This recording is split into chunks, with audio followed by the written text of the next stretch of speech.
पुण्यातील कचरा वेचक अंजू माने यांना 10 लाख रुपयांपेक्षा जास्त रक्कम सापडली आणि ही सापडलेली रक्कम त्यांनी ज्या व्यक्तीची होती त्यांना परत सुद्धा केली आणि अंजू माने या चर्चेमध्ये आल्या।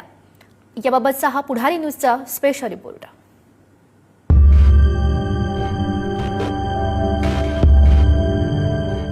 या आहेत अंजुताई माने। पुण्यात कचरा वेचण्याचे काम करतात।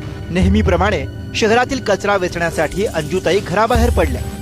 कचरा वेचता वेचता त्यांना एक पिशवी सापडली। बघतात तर काय, या पिशवीत थोडे थोडके नव्हे तर तब्बल 10 लाख रुपये होते। कचरा खूप साचला होता ना गाडीपाशी, मग मी सगळं टाकलं कचरा त्यामध्ये। ती गाडी तो बी कचरा टाकला, औषध गोळ्या असं झालं तर गोळ्याचं औषध असताना तर म्हणलं अरे बापरे आपलेच मेडिकलवाले आहेत औषध गोळ्या, म्हणून त्या मुलाला मी बोलले आपल्या कचऱ्यामध्ये बॅग आहे बघ। मग त्या मुलांनी त्या वाचलं पुस्तक,